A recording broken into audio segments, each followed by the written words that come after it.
What's going on, everybody? Jack here, another episode of The Big and Bold.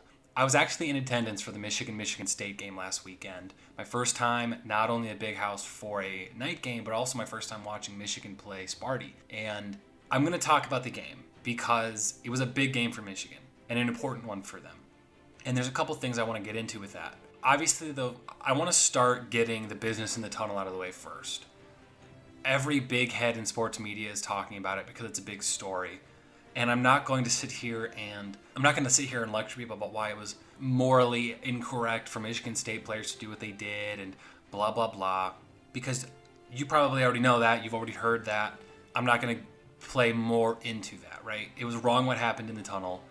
Those players are getting suspended. As of right now, 8 players have been suspended, including Jacoby Windman, their best defender, and I believe one of their starting safeties as well. And Green, one of the players, hit in the head with a helmet during that assault that took place in the tunnel. He's lawyered up and pressed an assault charge on the Michigan State player that did that. So I think the Big Ten is also going to come down on this. We haven't heard yet what the Big Ten is going to do. I expect that's going to happen soon. Might even happen once by the time this video comes out. But the Big Ten is going to get involved as well because Michigan State suspended 8 players. We don't know the details further than that, but we know that the Big Ten is going to get involved. So this is not going to be good. I think that football careers have been ruined for some of these players.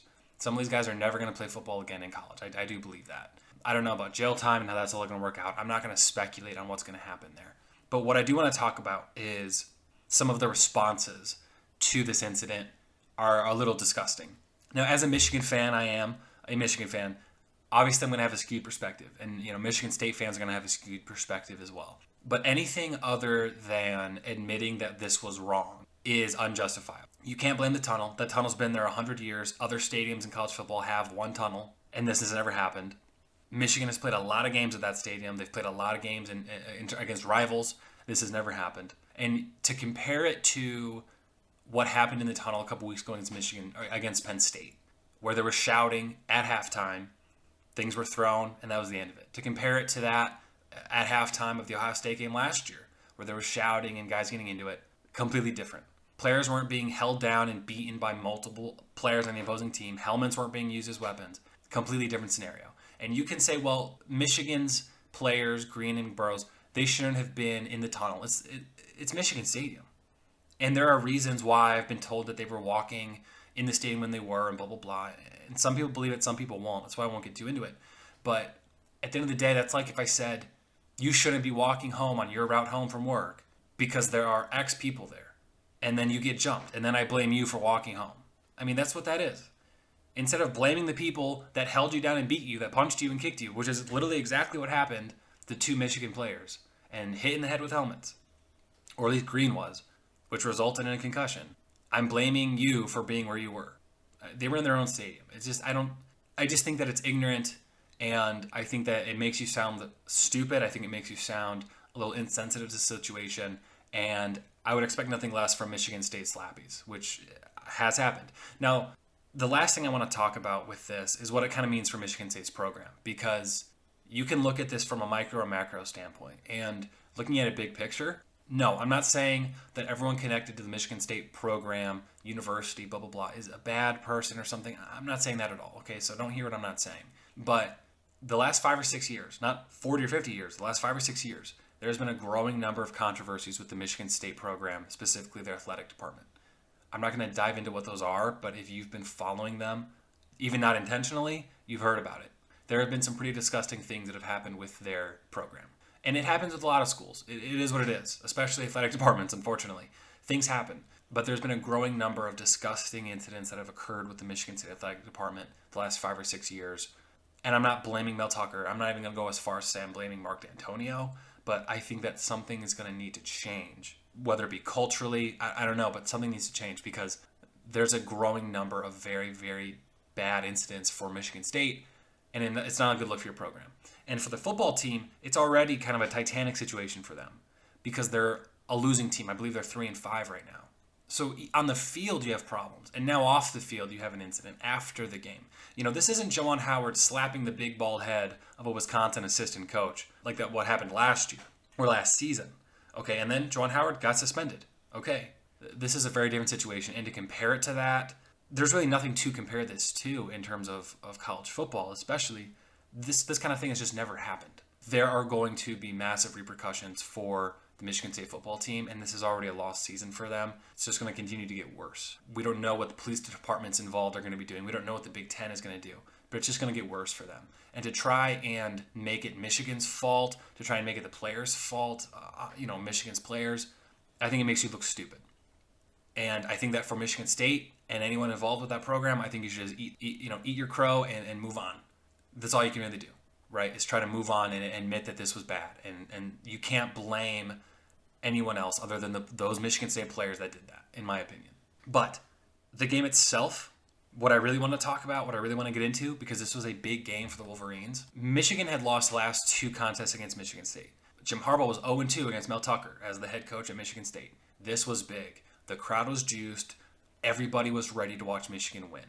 And it didn't play out exactly how we thought it would. But Michigan nonetheless got the win over the course of the game, pulling out a 29-7 victory.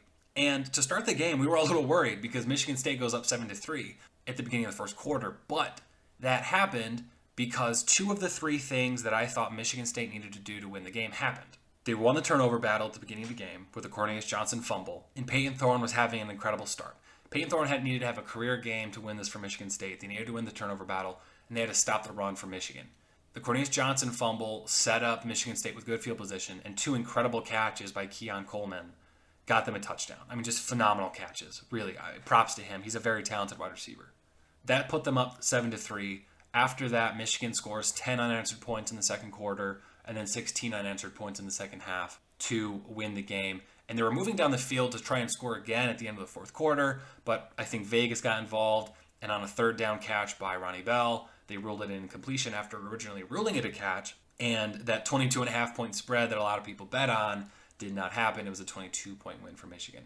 But on that note, Michigan not able to bludgeon Michigan State quite like Michigan State bludgeoned Michigan's players in the tunnel on the field because the passing game wasn't there like we thought it was going to be. Michigan State was coming out of a bye week like Michigan, and their secondary was vastly improved. Michigan occasionally tried to throw the ball deep, but what would happen from my perspective was Michigan State's secondary, they would bunch up those Michigan receivers at the line, and they weren't able to get off their breaks very well.